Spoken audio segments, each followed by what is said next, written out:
Students, welcome to my YouTube channel Sushma Rajgupta. हम लोग कर रहे हैं BCom third semester cost accounting. आज की वीडियो में हम लोग नया चैप्टर शुरू करने जा रहे हैं, दैट इज मटेरियल कंट्रोल। चलिए शुरू करते हैं।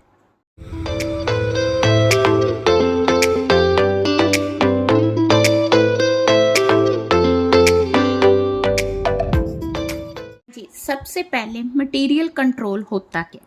तो मटेरियल कंट्रोल एक ऐसा सिस्टम है जिसमें हम लोग राइट क्वालिटी ऑफ मटेरियल, क्या राइट क्वालिटी ऑफ मटेरियल है ना, वो सिस्टम जो कि हमें right quality of material right quantity में देता है, मतलब क्वांटिटी भी सही है और क्वालिटी भी सही है और सही टाइम पे दे रहा है, सही जगह पे दे रहा है और सही अमाउंट में दे रहा है, तो उसे हम मटेरियल कंट्रोल कहेंगे। Control means control in the quality, quantity, time, place and amount of the material. ठीक है, तो सब जगह से अगर कंट्रोल होगा तो ही हम कहेंगे कि मटेरियल इज प्रॉपरली कंट्रोल्ड। हाँ जी, हमें मटेरियल कंट्रोल की ज़रूरत क्यों है? इसलिए ज़रूरत है ताकि हमें हर टाइम जो है मटेरियल अवेलेबल हो सके, ना हो तो मटेरियल एक्सेस में हो, ना ही उसकी शॉर्टेज हो। ठीक है, no excessive investment in material, इसलिए मटेरियल कंट्रोल की ज़रूरत है ताकि हम बहुत ज़्यादा फंड्स इसमें इन्वेस्ट ना कर सकें। ठीक है, मटेरियल कंट्रोल इसलिए ज़रूरी है ताकि हम सही समय पर सही क्वांटिटी खरीद सकें और सही प्राइस पर खरीद सकें। अगर हमें बाय चांस शॉर्टेज होगी, एकदम से मटेरियल खरीदना पड़ा, तो वहाँ पे हम लोग प्राइस को कॉम्प्रोमाइज़ नहीं कर सकते। ठीक है, इसलिए मटेरियल कंट्रोल की ज़रूरत है ताकि मिनिमम वेस्टेज हो। ठीक है, ये ना हो कि मटेरियल हमने प्राइस के चलते कॉस्ट रिड्यूस करने के लिए ज़्यादा मटेरियल खरीद लिया, स्टोर्स में पड़ा पड़ा मटेरियल ख़राब हो गया, तो इसलिए मटेरियल कंट्रोल की ज़रूरत है। हमने ये भी देखना है कि मटेरियल बहुत ज़्यादा भी ना हो और शॉर्टेज भी ना हो। ठीक है, मटेरियल कंट्रोल इसलिए ज़रूरी है ताकि हमें प्रॉपर मटेरियल की अवेलेबिलिटी की इंफॉर्मेशन मिलती रहे, ताकि मिस एप्रोप्रिएशन ना हो। ठीक है, और हम टाइमली जो है अपने सप्लायर्स को पेमेंट कर सकें। हाँ जी, नेक्स्ट है टेक्निक्स ऑफ मटेरियल कंट्रोल। ये लॉन्ग आंसर टाइप क्वेश्चन है, ये 15 मार्क्स में थ्योरी में आ सकता है, प्लस इसके प्रैक्टिकल्स भी इम्पॉर्टेंट है। हम लोग करेंगे ये सारे प्रैक्टिकल्स ही हैं। तो first one is technique of material control is reorder level. Reorder level means वो लेवल जहाँ पे हमने मटेरियल को ऑर्डर करना होता है। ठीक है, तो हमें किस लेवल पे आके, ठीक है, ये मटेरियल पड़ा है, ये स्टोर्स में मटेरियल है, तो किस लेवल पे आके हमें जो है ऑर्डर प्लेस करना चाहिए ताकि हमारी जो सप्लाई है वो कंटिन्यू रहे, उसमें किसी तरह की प्रॉब्लम ना आए। ठीक है, तो इसके लिए फॉर्मूला दिया है हमें, minimum level plus consumption during the time required to get the fresh delivery. ठीक है, क्वेश्चन कैसे करना है, जैसे हमारा मिनिमम लेवल है ना, मिनिमम लिमिट है 500 यूनिट्स की। ठीक है, हमें पता है कि 500 यूनिट्स की मिनिमम रिक्वायरमेंट है ही है, प्लस ठीक है मैक्सिमम लिमिट है 2500 यूनिट्स की, डेली रिक्वायरमेंट 100 यूनिट्स की है। हमें पता है जब भी हम ऑर्डर प्लेस करेंगे तो 10 दिन उसको लग ही जाने हैं। ठीक है, एक दिन की कंजम्पशन 100 यूनिट्स है, तो 10 डेज की कंजम्पशन होगी 1000 प्लस 500, इट मीन्स जब हमारे पास 1500 यूनिट्स रह जाएंगी तो हम लोग क्या करेंगे, उस टाइम पे हम रीऑर्डर कर देंगे। तो रीऑर्डर लेवल वो लेवल जो कि हमें बताता है कि कहाँ पे कितने यूनिट्स पे हमने ऑर्डर प्लेस करना है। हाँ जी, रीऑर्डर लेवल का एक और फॉर्मूला है maximum consumption into maximum reorder period. ठीक है, तो जैसे हमें मैक्सिमम कंजम्पशन दी है 300 यूनिट्स पर डे, मिनिमम दी है 200 यूनिट्स, रीऑर्डर पीरियड दी है 8 to 10 डेज, तो यहाँ पे मैक्सिमम पीरियड आ गया 10 डेज, तो 300 maximum consumption into maximum reorder period that is 10 days. तो 300 को जब हम 10 से मल्टीप्लाई कर देंगे तो वो आ गया 3000 यूनिट्स, ये आ गया हमारा रीऑर्डर लेवल। सो रीऑर्डर लेवल वो लेवल है जिस पे हम लोग ज़्यादा क्वांटिटी मतलब ऑर्डर कर सकते हैं। देन आ गया मिनिमम लेवल। जैसे हमने रीऑर्डर लेवल लिया उसी तरह मिनिमम लेवल को सेफ्टी स्टॉक लेवल भी कहते हैं। ठीक है, मिनिमम मतलब विच इज़ मेंटेन, मतलब हर टाइम इतनी यूनिट्स हमारे स्टोर्स में होनी चाहिए, उसे हम मिनिमम लेवल कहते हैं। इसमें एक आता है लीड टाइम होता है जैसे हमने ऑर्डर प्लेस किया। ठीक है, हमने ऑर्डर प्लेस किया 10 जून को ऑर्डर प्लेस किया, ऑर्डर हमारे पास जो रिसीव होने के चांसेस है 20 जून को रिसीव होने के चांसेस है, इनके बीच का जो टाइम है 10 डेज़ का, that is called lead time. ठीक है, तो rate of consumption means lead time में हमने कितनी कंजम्पशन करनी है। नेचर ऑफ मटेरियल, ठीक है, तो कई बार को स्पेशल टाइप ऑफ मटेरियल होता है तो वो नेचर ऑफ मटेरियल हो गया। नाउ मिनिमम लेवल का फॉर्मूला क्या है? मिनिमम लेवल का फॉर्मूला है रीऑर्डर लेवल, जो हमने पहले कैलकुलेट किया था, उसमें से हम माइनस करेंगे नॉर्मल कंजम्पशन, ठीक है, into normal consumption into normal reorder period. ठीक है जी, ऊपर हमने क्या लिया था? मैक्सिमम ऑर्डर पीरियड, यहाँ पे हम क्या ले रहे हैं? Normal reorder period. ठीक है, तो इसके बाद आ गया साथ ही हमारे पास मैक्सिमम लेवल। ये मिनिमम लेवल का फॉर्मूला था, अब हमने करना है मैक्सिमम लेवल का फॉर्मूला। तो मैक्सिमम लेवल का फॉर्मूला क्या है? मैक्सिमम लेवल का फॉर्मूला है, हाँ जी, मैक्सिमम लेवल का फॉर्मूला है reorder level plus reorder quantity minus minimum consumption into minimum reorder period. इसमें minimum consumption minimum reorder period लिया है। ठीक है, जब हमने मिनिमम स्टॉक लेवल लिया था तो normal consumption normal reorder period लिया था। जब हमने रीऑर्डर लेवल कैलकुलेट करना था तो मैक्सिमम कंजम्पशन तो मैक्सिमम रीऑर्डर पीरियड। ये फॉर्मूलाज आपने लर्न करने हैं। ठीक है, एज इट इज़ ही लर्न होंगे, इसमें कोई किंतु परंतु नहीं है कि यहाँ मिनिमम क्यों आया, यहाँ नॉर्मल क्यों आया, या मैक्सिमम क्यों आया। ठीक है, अब मैक्सिमम लेवल वो है कि जिससे ज़्यादा हमें मटेरियल नहीं रखना चाहिए। क्यों नहीं रखना चाहिए? क्योंकि अगर हम ज़्यादा मटेरियल रखेंगे तो उससे हमारी वर्किंग कैपिटल ब्लॉक होगी, इससे हमें ज़्यादा गोडाउन की ज़रूरत होगी, पड़ा माल क्या होगा? ख़राब हो जाएगा। ठीक है, और उसकी क्वालिटी भी रिड्यूस हो जाएगी। ठीक है जी, तो इसलिए हमें क्या करना चाहिए? हमें उतना ही स्टॉक रखना चाहिए जितना कि हमारे लिए सूटेबल है।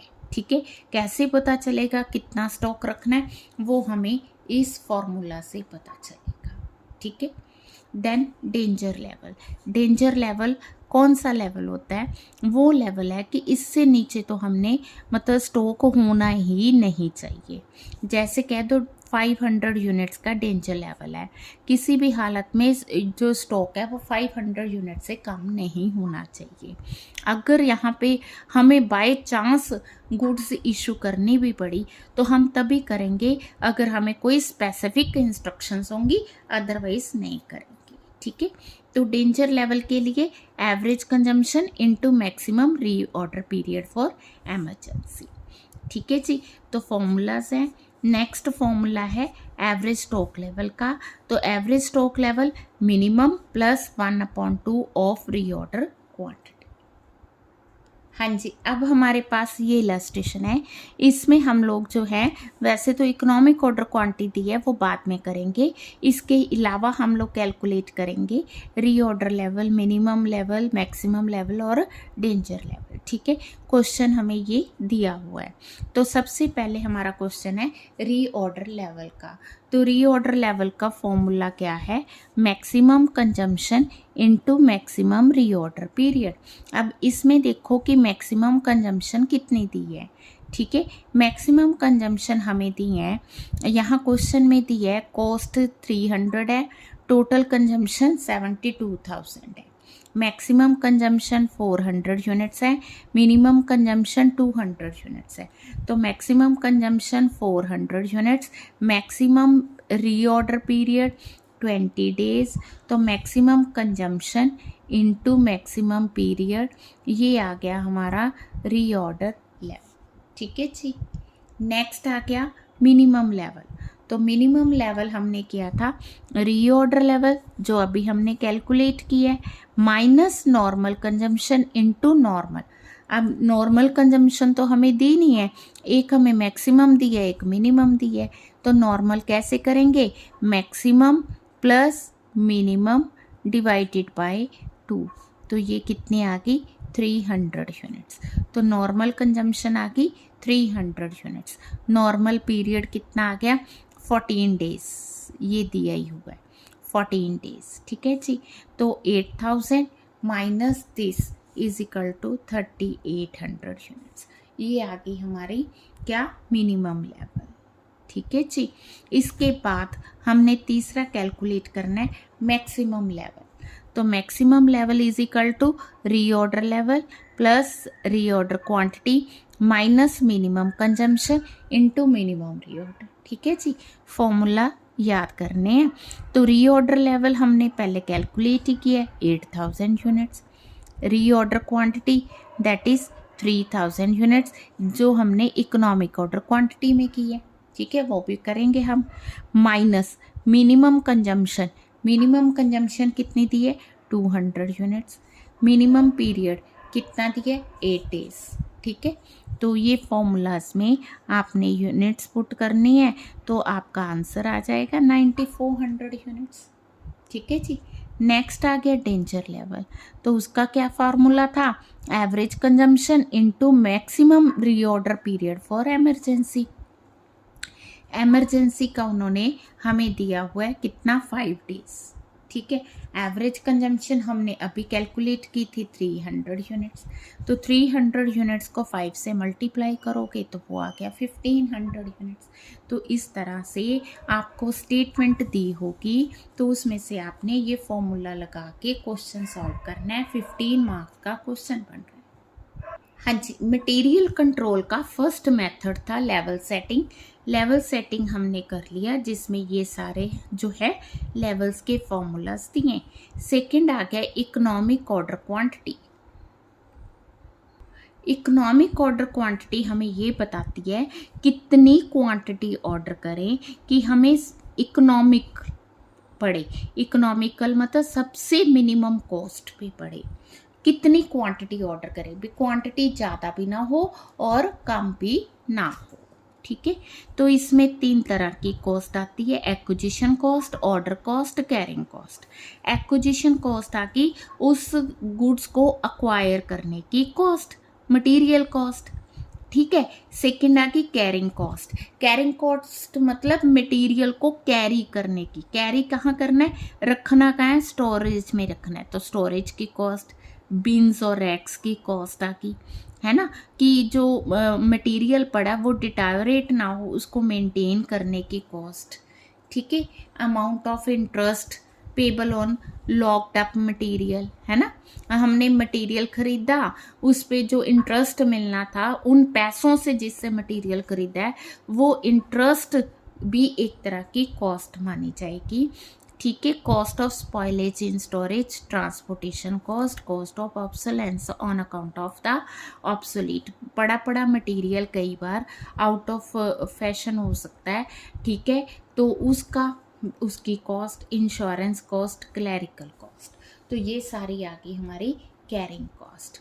ऑर्डरिंग कॉस्ट मतलब मटेरियल को ऑर्डर करने की कॉस्ट, जिसमें जो स्टाफ हमने रखा हुआ है ना, ऑर्डर प्लेस करने के लिए अकाउंटेंट रखा हुआ है, परचेजिंग डिपार्टमेंट में, इंस्पेक्शन सेक्शन में, जो मटेरियल आने के बाद उसको चेक करते हैं। इसके अलावा स्टेशनरी, पोस्टेज, टेलीफोन, ये ऑर्डरिंग कॉस्ट का हिस्सा आ गया। हाँ जी, इकोनॉमिक ऑर्डर क्वांटिटी का जो फॉर्मूला है वो क्या है, वो है 2CO। C मतलब कंजम्पशन, O मतलब ऑर्डरिंग कॉस्ट, I मतलब कैरिंग कॉस्ट। ठीक है, तो इस तरह से हमने इसको करना। अब देखो ये हमें क्वेश्चन दिया हुआ है, इकोनॉमिक ऑर्डर क्वांटिटी फाइंड करो। एनुअल यूजेस हमें दी है 6000 यूनिट्स, मटेरियल कॉस्ट दी है 20, ठीक है। प्लेसिंग ऑर्डर, ऑर्डरिंग कॉस्ट दी है 60, कैरिंग कॉस्ट दी है 10%। क्लियर। तो करना कैसे हमने, जैसे हमारे पास कंजम्पशन दी हुई है, कितनी कंजम्पशन दी है 6000 यूनिट्स, और ऑर्डर करने की कॉस्ट दी है 60 रुपीज, ठीक है। कैरिंग कॉस्ट उसने दी है 10%। 10% किसका, 10% ऑफ कॉस्ट ऑफ मटीरियल, ठीक है जी। तो ये आ गई हमारे पास 2 रुपीज, ये 2 के साथ 2 कैंसिल हो गया।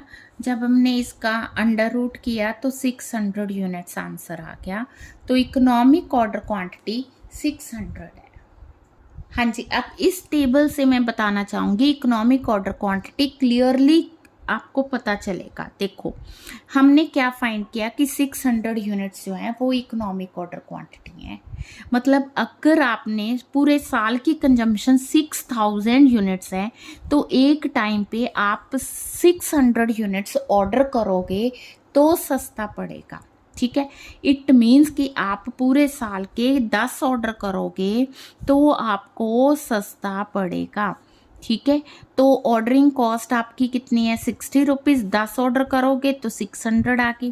कैरिंग कॉस्ट आपकी कितनी है 10% of the cost of the material, तो 6000 का 10% 600 आ गया। तो दोनों को ऐड किया, कॉस्ट आ गई 1200, ठीक है। अगर आप मान लो 10 की जगह 11 ऑर्डर कर देते हो, 11 ऑर्डर करोगे क्वांटिटी कम हो जाएगी, पर आप देखो कॉस्ट बढ़ जाएगी। अगर आप 10 की जगह 5 ऑर्डर कर देते हो, 5 ऑर्डर करोगे तो एक टाइम पे आप कितनी यूनिट्स ऑर्डर करोगे 1200, है ना। 1200 यूनिट्स ऑर्डर करोगे ना, 1200 यूनिट्स ऑर्डर करोगे तो एवरेज इन्वेंट्री वैल्यू आएगी 12000 का 10% 1200। फिर आपकी कैरिंग कॉस्ट आएगी 1200, क्योंकि आपने ऑर्डर कम किए ना। तो एक ऑर्डर 60 रुपीज़ का है तो ऑर्डरिंग कॉस्ट आई सिर्फ 300 और टोटल कॉस्ट आई 1500। तो कहने का मतलब ये है कि सिर्फ 600 यूनिट पे आप देखो आपको मिनिमम कॉस्ट पड़ रही है। अगर आप इससे ज़्यादा क्वांटिटी ऑर्डर करते हो तो भी कॉस्ट ज़्यादा है, अगर आप इससे कम क्वांटिटी ऑर्डर करते हो तो भी कॉस्ट ज़्यादा है। तो ये जो फॉर्मूला है हमें बताता है कि हम कितनी क्वांटिटी ऑर्डर करें कि हमें सबसे कम कॉस्ट पड़े।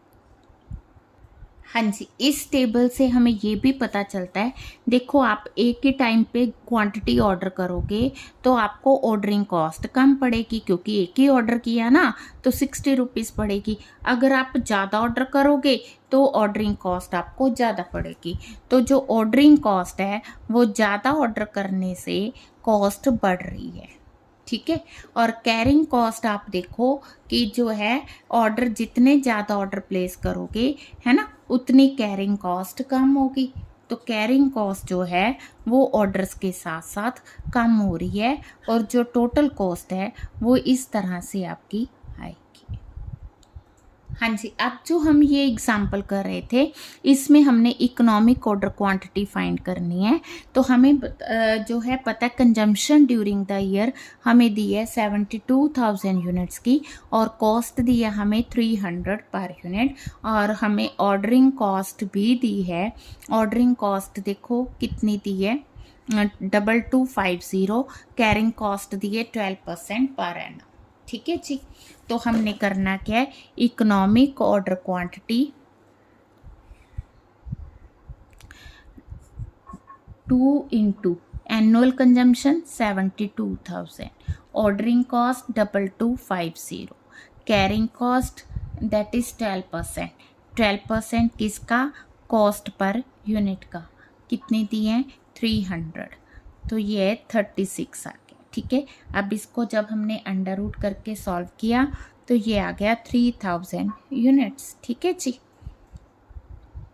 हाँ जी, नेक्स्ट हमारा मेथड बिल्कुल ही डिफरेंट है, that is just in time inventory system, ठीक है। ये इन्वेंट्री मैनेजमेंट में एक लेटेस्ट ट्रेंड आया है। इसमें वो कहते हैं जब मटेरियल की ज़रूरत है उसी टाइम पे ऑर्डर करो, ठीक है। तो इसका मतलब है कि जो हमने मटेरियल ख़रीदना है वो सीधा प्रोडक्शन डिपार्टमेंट के पास चला जाए, उसको स्टोर करने की ज़रूरत ही ना पड़े। ठीक है। इसके लिए मतलब कि कोई गोडाउन्स की, कोई स्टोर्स की, कोई पड़ा पड़ा माल ख़राब होने की ऐसी कोई इसमें टेंशन की ज़रूरत नहीं है। बट इसके लिए क्या ज़रूरी है, इसके लिए ज़रूरी है जो हमारे सप्लायर्स हैं उनके साथ अच्छा रिलेशन हो, ताकि जब भी हम उनको ऑर्डर प्लेस करें वो इमीडिएट उसकी डिलीवरी दे दें। ठीक है। तो इसके लिए क्या ज़रूरी है, सबसे पहले कि हमें पता होना चाहिए हमें कितनी क्वांटिटी कंज्यूम करनी है। दूसरा, मटेरियल का प्राइस जो है प्री डिसाइड होना चाहिए, और उसकी सप्लाई की कंडीशंस भी अच्छी होनी चाहिए। इसका फ़ायदा क्या है, देखो अपना जैसे जैसे ऑर्गेनाइजेशन है, डिपेंड्स कि मटेरियल की क्वालिटी कैसी है, मटेरियल किस तरह का है, उसके अकॉर्डिंग हम लोग कर सकते हैं इकोनॉमिक ऑर्डर क्वांटिटी या जस्ट इन टाइम। ये जो परचेज डिपार्टमेंट है उन्होंने देखना है कि मटेरियल को हम ज़्यादा स्टोर कर सकते हैं, नहीं कर सकते, इमीडिएट हमें गुड्स की सप्लाई मिलती है, नहीं मिलती, क्योंकि हर एक मेथड के अपने फ़ायदे हैं, अपने नुकसान हैं। तो इसका फ़ायदा क्या है, इसमें इन्वेंट्री को मतलब कि इन्वेस्ट करने की ज़रूरत नहीं, इमीडिएट ऑर्डर प्लेस किया, इमीडिएट पेमेंट कर दी, पैसे ब्लॉक नहीं होंगे, उनको कैरी करने की कॉस्ट नहीं होगी। ठीक है। तो इससे नंबर ऑफ़ सप्लायर भी बहुत ज़्यादा नहीं होंगे। एक सप्लायर होगा जिसके साथ अच्छी डीलिंग है, जो हमें टाइमली माल सप्लाई करेगा, क्वालिटी कॉस्ट भी उसको इंस्पेक्ट करने का भी कोई चक्कर नहीं। हाँ जी, नेक्स्ट जो हमारा मेथड आ गया वो आ गया ABC एनालिसिस का। ABC एनालिसिस से भी हम मटेरियल को कंट्रोल कर सकते हैं। ABC एनालिसिस क्या कहता है, ABC एनालिसिस कहते हैं कि जब हमने मटेरियल को कंट्रोल करना है तो मटेरियल को 3 पार्ट्स में डिवाइड कर दो, A, B और C। A कैटेगरी वो होती है जिसमें परसेंटेज मतलब क्वांटिटी थोड़ी है बट उनकी वैल्यू बहुत ज़्यादा है। ठीक है। इसमें मैं हमेशा एग्जांपल देती हूँ, जैसे हमारे घरों में होता है कि जो ज्वेलरी वगैरह है उसकी क्वांटिटी थोड़ी है बट वैल्यू बहुत ज़्यादा है, तो उसको हम बहुत ज़्यादा केयरफुली रखते हैं, लॉक करके रखते हैं। तो वो इस तरह की जो आइटम्स हैं स्टोर में, वो आ गई A कैटेगरी। ठीक है।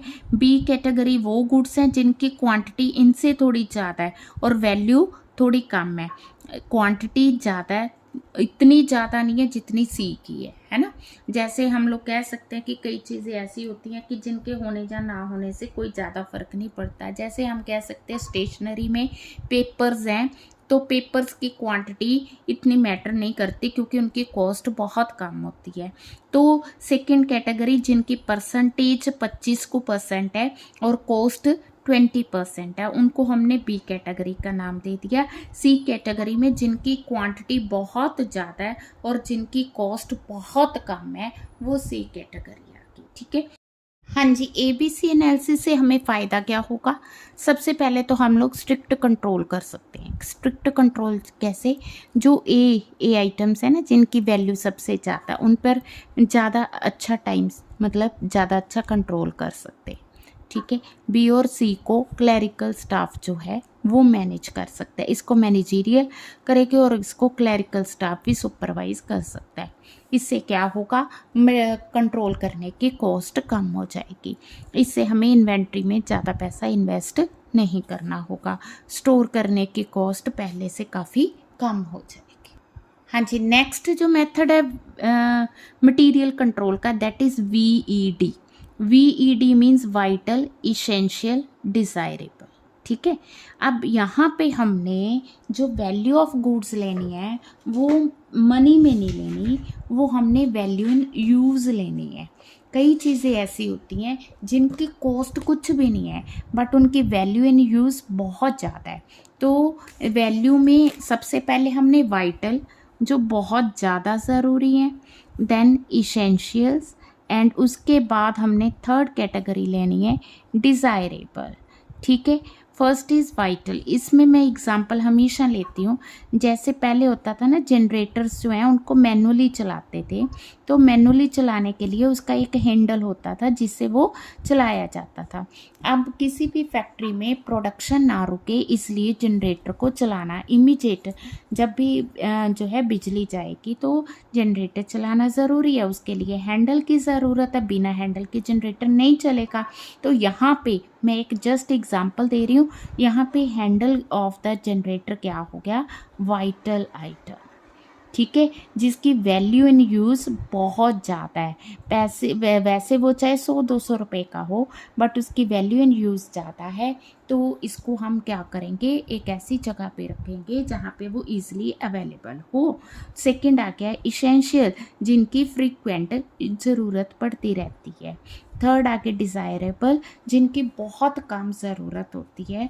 तो जब हमने स्टोर्स में मटेरियल रखना है तो इस तरह से रखना है कि जो है वाइटल, इसेंशियल और डिज़ायरेबल कैटेगरीज के अकॉर्डिंग। देन आ गया नेक्स्ट मेथड, प्रीपेचुअल इन्वेंट्री सिस्टम। ठीक है, प्रीपेचुअल इन्वेंट्री सिस्टम क्या है, जिसमें हम ये देखते हैं कि जो गुड्स आई हैं, जो स्टॉक आया है ना, उसका रिकॉर्ड्स रखा जाता है और ये देखा जाता है कि उसकी फिजिकल मोमेंट क्या है, मतलब कितनी गुड्स आ रही हैं, कितनी गुड्स इशू की जा रही हैं, तो यहाँ पे वो रिकॉर्ड किया जाता है, उसको परपेचुअल इन्वेंट्री कहते हैं। ठीक है, जिसमें कॉन्टीन्यू स्टॉक टेकिंग होती है और उसकी फिजिकल चेकिंग की जाती है विद द रिकॉर्ड्स। जो बुक्स में गुड्स लिखी हुई हैं, जैसे हमारी लाइब्रेरी में बुक्स को इशू किया जाता है, तो अगर हम उन जो इशू की हुई बुक्स हैं और जो अलमीरा में बुक्स पड़ी हुई हैं, अगर उनको हम कॉन्टीन्यूस चेक कर रहे हैं तो उसको परपेचुअल कहेंगे।